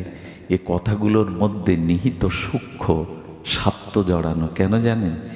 স্ত্রী ভাবে উনি যদি আগে চলে যান আমার যে দুর্দশা, আমার যে দুর্দশা আর কে দেখবে? উনি যতদিন আছে ততদিন তো একটা পরিচয়, একটা যোগ্যতা আছে, ওইখানে ওই স্বার্থটা কাজ করে। আমরা আবেগে গলে গিয়ে বললাম, বা কি কি বলছেন, ওনার কত ত্যাগ। আর স্বামী বলে কেন জানেন? কারো যেন বৃদ্ধ বয়সে স্ত্রীহারা না হতে হয়। কি যে দুর্দশা! কারণ পুত্রকন্যা তো এখন বৃদ্ধাশ্রম পেয়ে গেছে, ওরা আপনাকে রাখবে না। আর রাখলে যে লাঠি ঝাঁটা উঠতে বসতে দেবে, ওটা সহ্য করতে পারবেন না। আমি বুড়ো শগুন মরেও না, এইসব ভাষা আপনার জন্য অপেক্ষা করছে, আমার জন্য। কাল কি একে দেখে না? অনেক স্ত্রী বলতে বলতে বলেও বসে, জম একে দেখে না, এত লোককে দেখে, একে দেখে না। আমি নিজে কানে শুনেছি। এই জন্য চলে গেলে দূর অবস্থার জন্য বলে আগে যেতে চাই। আগে যে কেন যেতে চাই এ আমরা বুঝি না। এই সূক্ষ্মতা, সূক্ষ্ম বিচার ভাগবতে ছাড়া পাওয়া যাবে না। এগুলো শুনতে হবে সাধু মুখে। আচ্ছা দেখুন, আপনার পুত্র বসে রয়েছে শীতের দিনে, খোকা এক কাপ চা করে দিতে পারিস? তোর মা বাড়ি নেই। হ্যাঁ বাবা, পারবো না কেন? বাবা চা নাও। বেশ, তুই তো অন্ধমণির পুত্র, সিন্ধুর মতো, শ্রবণ কুমারের মতো, খুব ভালো। আরে তুই শ্রবণ কুমারের, ওই যে অন্ধমণির পুত্র ছিল না বাঁকে করে, তো তুই তো শ্রবণ কুমারের মতো। এরপর বাবা বাজারটা করে আনতো।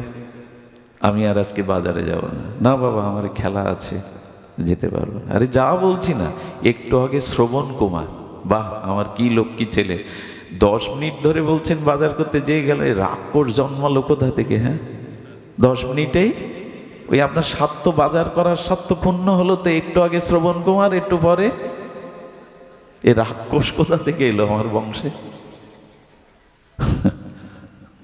এগুলোই একটু উপলব্ধির বিষয়, উপলব্ধির বিষয়। হ্যাঁ, নিজের বিবাহের পরে সুন্দরী স্ত্রীর কথায় মাকে পাগলি বলি। রাত্রে বউ ইনিয়ে বিনিয়ে বলে, তোমার সংসারে সব ছেড়ে এসেছি, তোমার মা আমাকে এই বলেছে তা বলে। বলো বুড়ো হয়ে গেছে, পাগলি হয়ে গেছে, পাগলির কথা মাথায় নিতে নেয়, মাকে পাগলিও বানায়।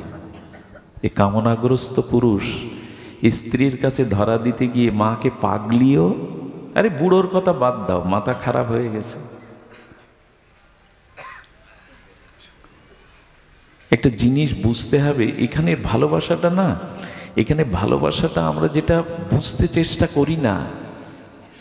হ্যাঁ, প্যারালাইসিস হয়ে বারান্দায় মলমূত্র ত্যাগ করে 2 মাস পড়ে থাকুন, বুঝবেন সংসারের ভালোবাসার ঠেলা যেন কারো না হয়, এটি বুঝবেন ঠেলা। কে জগতে কত ভালোবাসে তখন বোঝা যাবে।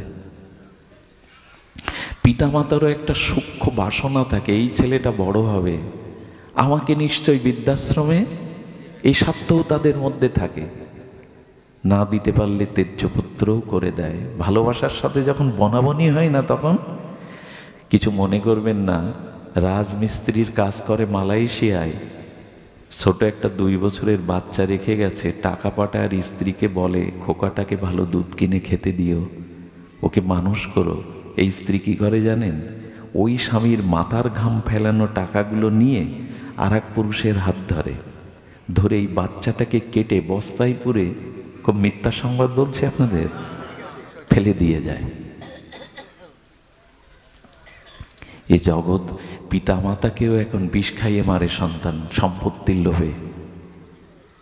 এ জগৎটা যদি বুঝতেন, বুঝতে গেলে করোনার ফিরে যাওয়া দরকার, করোনাতে ফিরে যাওয়া দরকার। করোনাটা অনেক সময় করুণা নিয়ে আসছিল জগতে। বাবার মুখে আগুন দেওয়ার জন্য পুত্র রাজি নয়, পাড়া প্রতিবেশী মরে গেলে পচে যাক, কিন্তু ওই লাশ শ্মশানে নেওয়ার খুব তাড়াতাড়ি ভুলে গেলে হবে জগতের প্রেম। আমার আমার করে এইভাবে উন্মাদ হয়ে ছুটছে আমরা, খুব ভুলে গেলে হবে। ভগবানের সাথেই আমাদের সম্বন্ধ চিরন্তন। তবে এরা যারা আছে পিতামাতা, এদের প্রতি 16 আনা কর্তব্য করবেন। এদের কাছে আপনি ঋণী, এটা ঋণ শোধ করার জন্যই এদের এখানে জন্মেছেন, কর্তব্য করার জন্য। কিন্তু এরাই আমার সব, এ ভাবলে শেষ। তাহলে গোবিন্দ বলতো না মামেকাং শরণং, একমাত্র সর্বধর্মান পরিত্যাজ্য, এটা ভগবান বলছেন, সব ত্যাগ করে আমার শরণ নাও। ভগবানের বাণী, এতে অন্য কিছু ভাবার অবকাশ নাই। সব ত্যাগ করে আমার শরণাপন্ন হও। আচ্ছা, দোকানদারদেরও প্রেম দেখবেন, লাইট টাইট সাজিয়ে পা মোছা দিয়ে রাখে, বাইরে পা মোছা দিয়ে রাখে না। আসুন আসুন, কি মিষ্টি ব্যবহার। এই দেখুন জগতের প্রেমটা কেমন দেখ, আসুন আসুন, যেন জামায় আদর। যে সিটের দোকানে ঢুকলেন, বসুন, আপনার কি সেবা করতে পারি বাবা, যেন জামায় আদর। কি সেবা করতে পারি? সিটের দোকানে ঢুকে বলছেন এখানে চপ্পলের দোকানটা কই? দোকানদার বলছেন আপনি চোখে দেখেন না, এটা সিটের দোকান। একটু আগে জামায় আদর, যখন শুনছে এটা সিটের দোকান, ও খুঁজছে চম্বল, তখন বলছে আপনি চোখে দেখেন না। আরে যান ওই দিকে, এদিকে দেখেন আজকাল মানুষ কোথায় ঢুকে পড়ে। আচ্ছা, এই তো আপনার ওই যে মনে করেছিল সিট নিতে আসছে, যেই স্বার্থপূর্ণ হলো। হ্যাঁ, আবার যদি প্রেম বাড়াতে চান, দেখুন জগতের কি খেলা, তাহলে বলতে হবে ও আমি তো ভুলে গেছি আমার 5 মিটার কাপড় প্রয়োজন ছিল, বলি আসুন আসুন আসুন, তাহলে তো আসুন বসুন, এই আবার ফিরে গেল। কি চালাকি জগতের সম্পর্ক। তারপরে আবার প্রেম চলে যায়, যদি 300 টাকা বলে আপনি 100 টাকা বলেন, বেটা মূর্খ আপনি, কি কোথায় কি দর করতে জানেন না, এটা একদমের দোকান। এরকমও হয়। এই জগৎ বড় বিরল বিচিত্র, এখানে স্বার্থ যেই ক্ষুণ্ণ হবে আসল চেহারা বেরিয়ে পড়বে। তাই একটু বলি, ভালোবাসুন, অতিরিক্ত মাখামাখি করতে যাবেন না কারো সাথে। ভালোবাসুন কর্তব্যের খাতিরে, কিন্তু অতি মাখামাখি। হ্যাঁ, আমার একটা স্বভাব হচ্ছে, ছোটবেলা থেকে আমি কোথাও যাই, যে কিছু মানুষের সাথে কিছুদিন খুব মিশি, আবার কেটে পড়ি এই জন্য এখান থেকে বেরোতে পরে কষ্ট হবে, ভুল বুঝুক। হ্যাঁ, এই জন্য ঠাকুর রামকৃষ্ণ বললেন, কিছু পিপলিকা আছে চালাক, আবার তাদের বুদ্ধি কম পিপলিকাগুলো চিটে গুড় খেতে যায়, গিয়ে এমন খাওয়া খায়, ওর থেকে আর কিছু পিঁপড়ে বেঁচে আসে কেন জানেন? ওদের হুলটা ওপরের দিকে দিয়ে রাখে, একেবারে খেতে আসেনি, মরতে আসেনি, কিছুটা খেয়ে আবার যেন সংসারে ভালোবাসাবাসি মাখামাখি এত করা, এ না হলে ওর মুখ না দেখলে আমার চলবে না। এই আসক্তিটা ভগবানের প্রতি দিতে হবে। এই জন্য আপনাদের সর্বশেষে বলে যায়, এ বড় আচ্ছা একটা প্রস্তাবনা মনে পড়ল, ভগবানকে আমার সাথে হিংসা করছেন, এ কথাটাই তাই প্রমাণ হয়। আচ্ছা, এ সংসারে আমি যখন আমার বোনকে ভালোবাসি, বন্ধুকে ভালোবাসি, বাবাকে ভালোবাসি, তখন সবাই খুশি হয় কিনা পরিবারে? তা গোবিন্দ, তুমি সবার ভালোবাসাটা নিগড়ে তোমার দিকে দিতে বলছো, ভালোবাসা ওদের দিতে বলছো না, তুমি কঞ্জুস না, কৃপণ না, তুমি স্বার্থপর না? বোঝা যায় কথাটি? আমি যদি পিতামাতাকে ভালোবাসি আর বোন ভাই প্রতিবেশীকে না ভালোবাসি, তখন সবাই বেজারিয়ে হয়ে যায়। আরে বোনকে ভালোবাসতে হয়, বোনদের দেখতে হয়, কর্তব্য পালন করতে হয়, কিন্তু যখন গোবিন্দকে ভালোবাসার কথা আসছে, গোবিন্দ এ কথা কেন বলছেন? সব ছেড়ে দিয়ে, প্রভু তোমার এত হিংসা কেন, এত জলে কেন তোমার? সংসারের ভালোবাসলে সবাইকে ভালোবাসার কথা সবাই বলে, হ্যাঁ পিতা মাতা ভগ্নী আত্মীয় কুটুম্ব, তোমার ভালোবাসায় গেলে বলো কেন সব ছেড়ে দিয়ে আমাকে ভালোবাসো? এর উত্তর কি? ভগবানের উত্তর দিয়েছেন, খুব মার্মিক উত্তর। ভগবান বলছে, দেখো সংসারে যখন তুমি পিতামাতা বন্ধু সজ্জন কুটুম্বকে ভালোবাসো, তখন তারা এই ভালোবাসা বাড়াতে বলে, এই ভালোবাসায় খুশি হয়। কিন্তু একটা জিনিস লক্ষ্য করেছো, ওদের ভালোবাসতে বাসতে যখন ওদের ভালোবাসাটাকে কমিয়ে আমাকে কেউ ভালোবাসতে শুরু করে, মালা তিলক নিতে শুরু করে, প্রসাদ দিতে শুরু করে, কাজ কমিয়ে দিয়ে ভাগবতে যেতে শুরু করে, নবদ্বীপে যেতে শুরু করে, তখন সবাই তোমার বিরোধ করে কেন?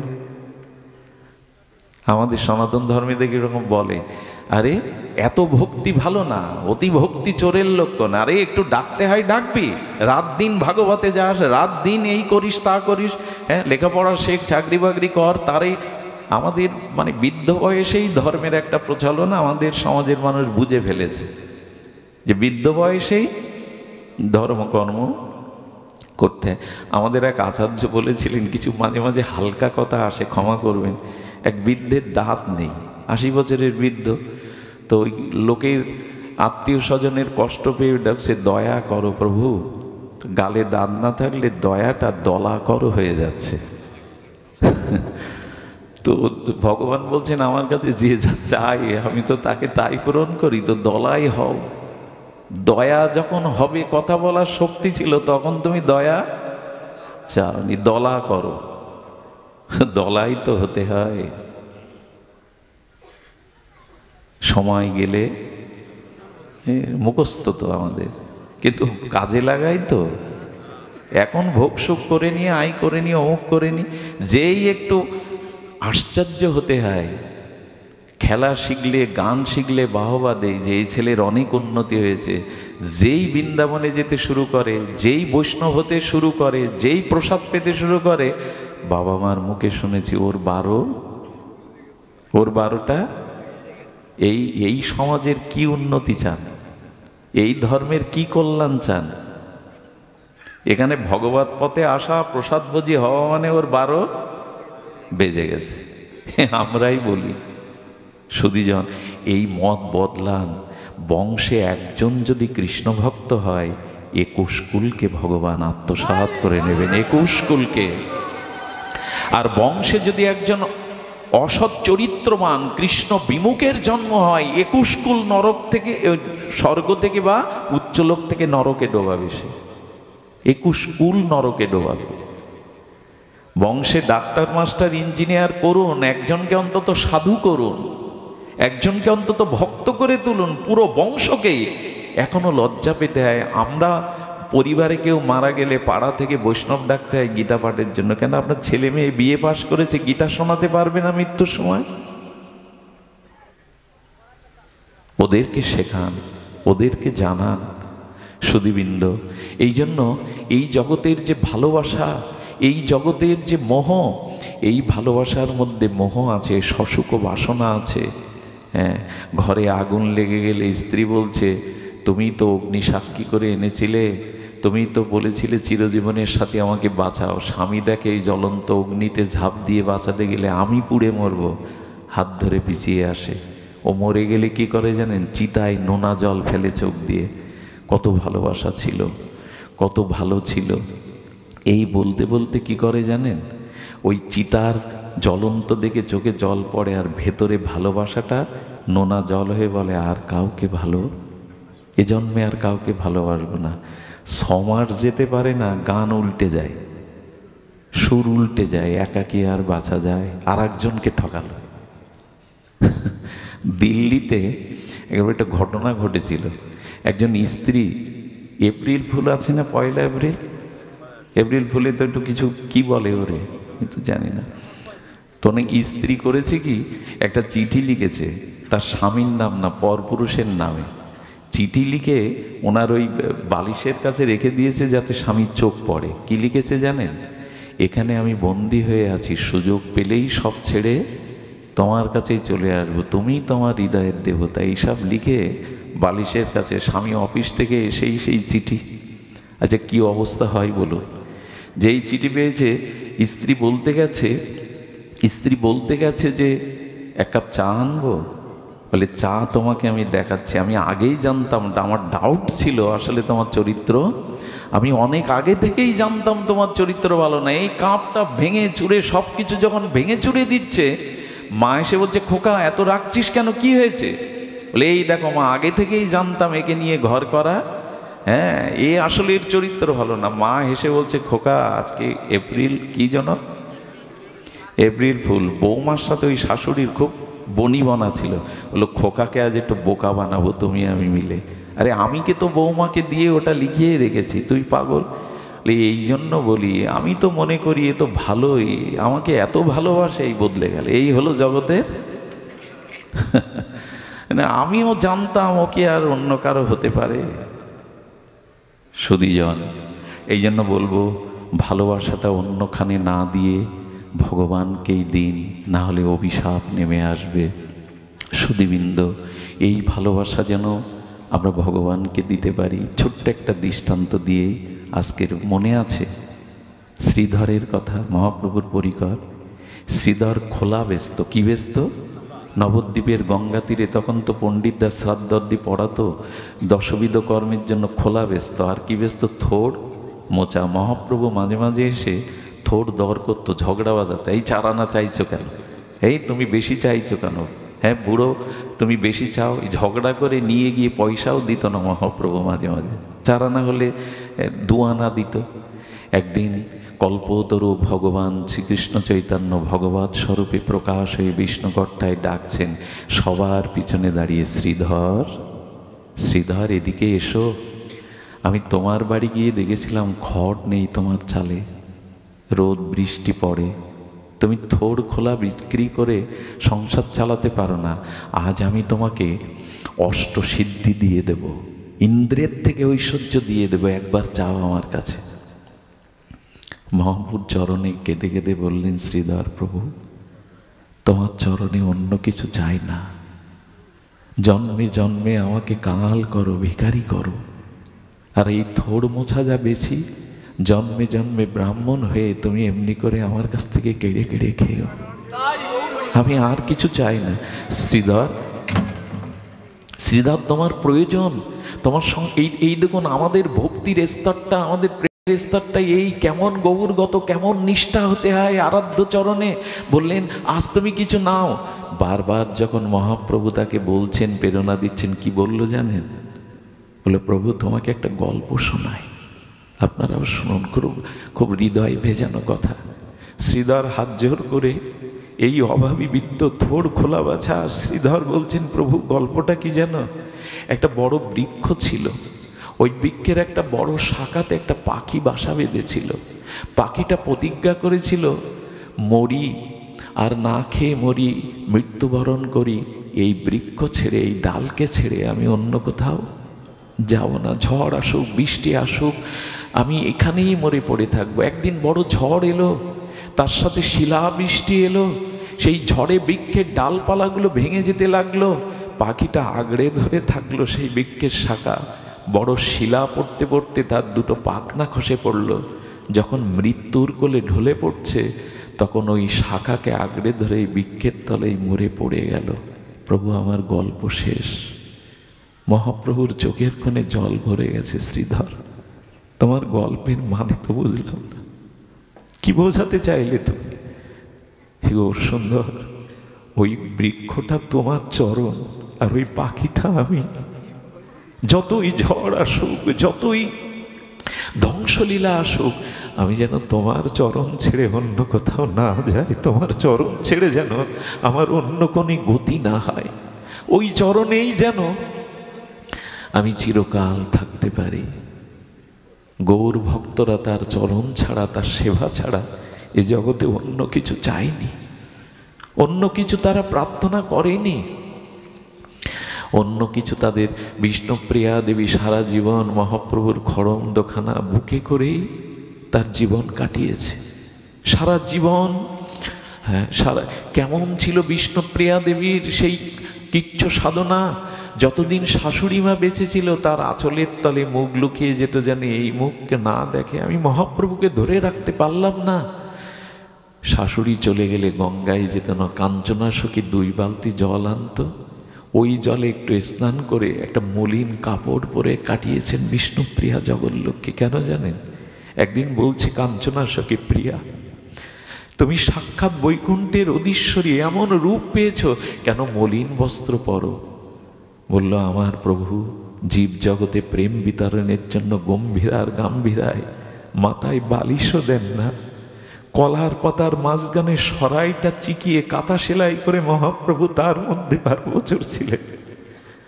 গম্ভীরা যে জায়গাটা, সেখানে পা সরল করে শোয়া যেত না, এতটুকু জায়গা 12টা বছর মহাপ্রভুর মধ্যে কাটিয়েছেন, মাথায় বালিশ দেননি। কলার পাতার মাঝখানে সরা যে শুকনো চিকিয়ে ওইটাই কাঁথা করে মা কষ্ট পাবে বলে স্বীকার করেছিলেন। আমি তার ঘরণী হয়ে ভালো কাপড় পরা মানায় না, মাটিতেই শুয়ে থাকতেন, খাটে শুতেন না। এই আর কি খেতেন জানেন? মহাপ্রভু খরম রেখে বলে গিয়েছিলেন, প্রিয়া যদি কারো বাবা মারা যায়, তাহলে মা ভিক্ষা করে দাসীগিরি করে ও সন্তানকে মানুষ করতে পারে, কিন্তু মা মারা গেলে শিশু সন্তান রেখে বাবা প্রায়শ মানুষ করতে পারে না। আমি জগতের পিতা হয়ে এসছি, কিন্তু তুমি বৈষ্ণবের মা হয়ে এসছো। তোমার ত্যাগ বৈরাগ্য না থাকলে গৌড়ী ও বৈষ্ণব সমাজ বাঁচবে না। তুমি পথ দেখাও, ত্যাগ তিতিক্ষা দিয়ে পথ দেখাও। এই জন্য বিষ্ণুপ্রিয়া দেবী সারা জীবন কি কি খেতেন জানেন? দুটো মাটির পাত্র রেখে দিতেন সকালে, আর কিছু তন্ডুল চাউল রাখতেন। এক একটা চাল হাতে নিতেন আর হরে কৃষ্ণ মহামন্ত্র প্রসাদী করে খালি পাত্রে রাখতেন। বেলা 11টার সময় কটা চাল হতো মা, ওই চালগুলো ফুটিয়ে মহাপ্রভুকে ভোগ লাগিয়ে নিজে পেতেন, সখীদের দিতেন। এই তার জীবন, শুধুমাত্র আমাদের জন্য। বিষ্ণুপ্রিয়া ঘরে কেঁদেছেন আর মহাপ্রভু জীবের দ্বারে দ্বারে গম্ভীরায় কেঁদেছেন।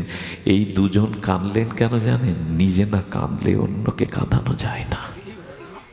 আমাদেরকে কৃষ্ণ বলে কৃষ্ণ প্রেম দেওয়ার জন্য তাদের এই আত্মত্যাগ, এটা আমরা মনে রাখবো না?